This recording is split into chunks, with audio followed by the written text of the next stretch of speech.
UP के कौशाम्बी में लोहंदा गांव में एक 8 साल की बच्ची से कथित दुष्कर्म के मामले को लेकर रविवार को जमकर बवाल हुआ। यहां पीड़ित बच्ची के परिवार से मिलने कौशाम्बी जा रहे नगीना सांसद चंद्रशेखर आजाद को कौशाम्बी पहुंचने से पहले ही पुलिस ने प्रयागराज में हाउस अरेस्ट कर लिया।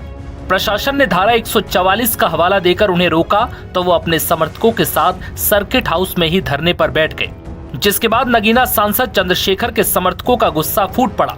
हाउस अरेस्ट के विरोध में समर्थकों ने करछना इलाके में सड़क पर हंगामा कर दिया।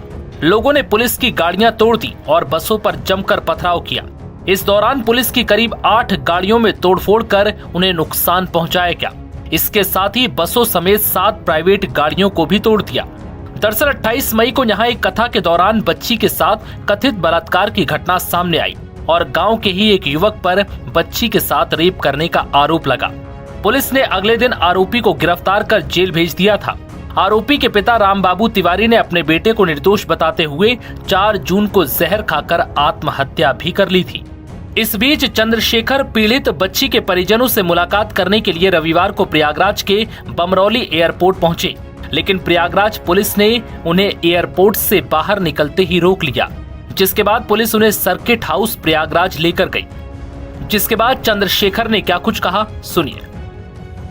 प्रयागराज के बराबर में कौशाम्बी जिले में पाल समाज की बच्ची के साथ जो अन्याय हुआ और उसमें जो पुलिसिया कार्रवाई, उस पे बहुत सारे सवाल खड़े हो रहे। एक पक्ष कह रहा है कि हम पीड़ित हैं, दूसरा पक्ष कह रहा है कि हम पीड़ित हैं। ब्राह्मण समाज के लोग कह रहे हैं हम पीड़ित हैं। अब ये पता जाके लगेगा मौके पे कि कौन पीड़ित है। इसलिए मैं उन परिवार से मिलने के लिए पाल समाज के आया था, लेकिन पुलिस ने मुझे यहाँ रोक लिया और मुझसे कहा कि अभी लॉ एंड ऑर्डर की सिचुएशन अच्छी नहीं है, आप कुछ देर इंतजार कर लें, उसके बाद हम आपको जाने की इजाजत दे देंगे। मैं यहाँ इंतजार कर रहा हूँ पिछले 2.5 घंटे से, लगभग अब 2.5 घंटे होने को आए। मैं यहाँ इंतजार कर रहा हूँ कि मुझे वहां जाने की इजाजत मिले और मैं उस परिवारों की आवाज को उठा पाऊं, मैं जान पाऊं सत्य क्या है।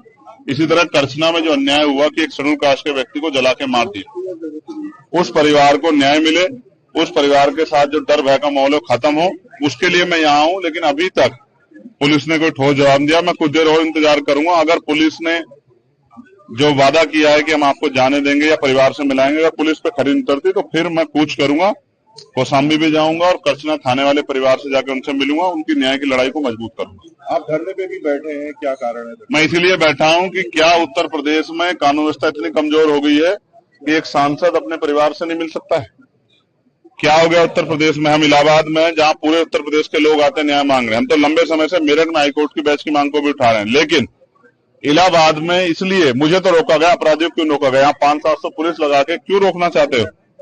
क्या एक परिवार से नहीं मिलने की छूट दे सकते हो आप लोग? तो मैं तो कह रहा हूँ मैं अकेला जाऊंगा, आपके साथ जाऊंगा, आप ले चलो, लेकिन मुझे मेरे परिवार से मिलाओ, मैं उनकी तकलीफों को जान दो। भी उस माँ से मेरी बात हुई, जो बच्ची की माँ, उन्होंने कहा मेरी बच्ची की हालत आके देखी, हमारी हालत आके देखी, हम यहाँ डर के साए में। जानकारी है कि चंद्रशेखर को हाउस अरेस्ट करने के बाद बडेवरा बाजार में भीड़ ने जमकर हंगामा किया और आम नागरिकों पर भी ईंट पत्थर चलाए। इससे मची भगदड़ में करीब कई बच्चे और महिलाएं भी जख्मी हो गए। कई दुकानों पर पथराव कर शीशे भी तोड़े गए, जिसके बाद पुलिस ने लाठीचार्ज कर भीड़ को खदेड़ने की कोशिश की।